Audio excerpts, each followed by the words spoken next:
With Prime Minister Trudeau's recent announcement of 249,000 doses of the vaccine arriving in Canada before the end of this year, some are concerned about whether or not to take it. Apprehension has spread in some circles due to the quick nature of the delivery of the vaccine. Bioethicist Dr. Kerry Bowman is here to unpack what needs to be done as public trust has continued to wane since the pandemic began earlier this year. Dr. Bowman, there are rumors about this COVID vaccine becoming mandatory in certain sectors. What's the likelihood of this? As an official government policy, whether it be federal or provincial, it's extremely unlikely that that would occur. But what could occur, and we're already really seeing, is, airlines saying you need this. Certainly if you wanted to visit someone within hospitals, long-term care, they may absolutely insist on that. But more than that, the day could come, and I think we're not really talking about until late winter, early spring, where to go to a sports game, you may, in fact, perhaps have to have it. A restaurant, a bar, an outing of some kind.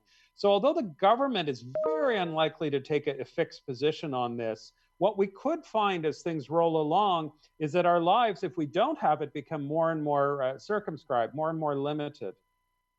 Well, just last night, I saw a news piece where there's an app being formulated that would, you'd log in and say that you'd received your vaccine, and then that would determine if you could go into certain, public spaces like a ball game or so forth. So could that mean more legal actions in the future?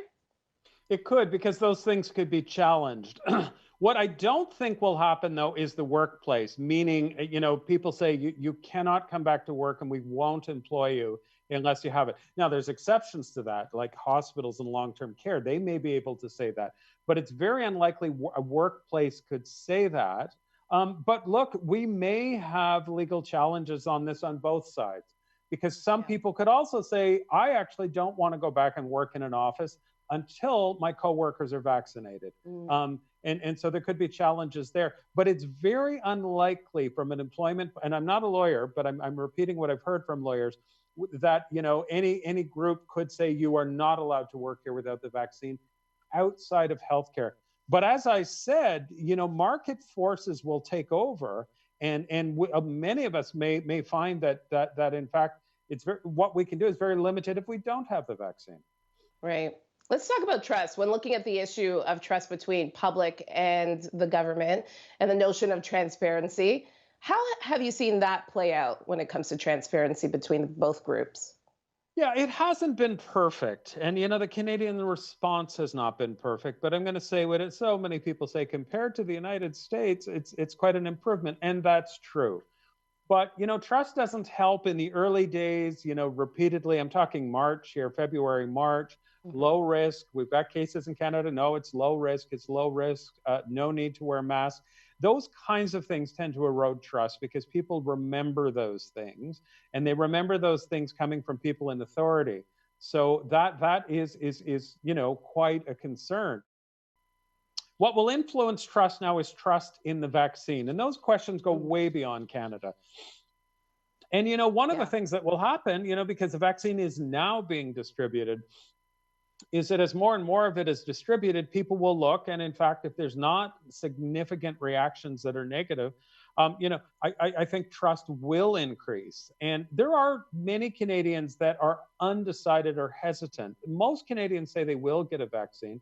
But in fairness, we don't actually have all the information yet on the vaccines because we're waiting for it. Yeah, there was also an anti-mask league in the 1918 pandemic. So we've been here before, where there are some who are even hesitant still about wearing masks.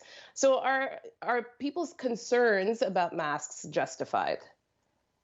Well, when I look at masks, and I've spoken to people that are against wearing masks, it's an infringement upon my freedom. It does come down to ethics, because if a person is, 25 and healthy, it doesn't mean they're not going to get sick, by the way, and some of them can get very sick. But what they may be saying is, I'm free and I'm willing to take my chances. But ethics has been a huge element in this pandemic, because really, as we know, it's really not about you when it comes to masks. It's about protecting vulnerable people within society and hopefully creating an environment where we can move forward more quickly as a society, because we've got vulnerable people medically, but we've got vulnerable people psychologically living in, depressive states. There's people in abusive relationships. So wearing a mask, it's really, I'm going to say, an act of altruism in a lot of ways. But look, altruism is a language that some people, it resonates very, very deeply on a personal or religious level. And some people, it does not. It's not a convincing argument at all. That's the challenge. Yeah, so many challenges during this season. Thank you again, Bioethicist Dr. Kerry Bowman. Thank you again for your time today. Thank you.